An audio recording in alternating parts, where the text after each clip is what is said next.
अतिवृष्टी नुकसान भरपाईची रक्कम शेतकऱ्यांच्या खात्यावर जमा होण्याची प्रक्रिया तांत्रिक आणि प्रशासकीय अडचणींमध्ये अडकली आहे।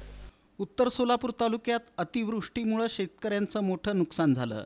शासनानं तातडीनं पंचनामे करून नुकसान भरपाई जाहीर केली असली तरी प्रत्यक्षात ही रक्कम शेतकऱ्यांच्या खात्यावर जमा होण्याची प्रक्रिया तांत्रिक आणि प्रशासकीय अडचणींमध्ये अडकली आहे। तहसीलदार निलेश पाटील यांच्या मार्गदर्शनाखाली महसूल सहाय्यक सम्राट कोळी, गाव कामगार, ग्राम महसूल अधिकारी, ग्रामसेवक, महसूल कर्मचारी तसंच महा ई सेवा केंद्र चालक आणि ऑपरेटर दिवसरात्र प्रयत्न करत आहेत। सततचा पाऊस, खराब नेटवर्क आणि वाढलेला कामाचा ताण यांच्याशी सामना करत ही यंत्रणा शेतकऱ्यांना त्यांच्या हक्काचा पैसा मिळावा यासाठी झटत आहे। फार्मर आय डी तयार असलेल्या शेतकऱ्यांची नुकसान भरपाईची रक्कम तालुक्यातून मोठ्या प्रमाणात जमा करण्यात आली।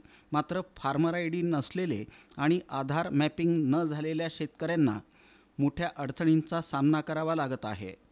शासनाच्या सॉफ्टवेअरवर संपूर्ण प्रक्रिया अवलंबून असल्यानं सतत होणाऱ्या त्रुटी, कधी सर्व्हर डाऊन तर कधी KYC अपलोड न होणं यामुळं अनेक शेतकऱ्यांचे पैसे अजूनही खात्यावर जमा झालेले नाहीत। फार्मर आय डी नसलेल्या शेतकऱ्यांचं रेकॉर्ड पुढं सरकत नसल्यानं ती प्रक्रिया तहसील स्तरावर विलंबाला सामोरी जात आहे।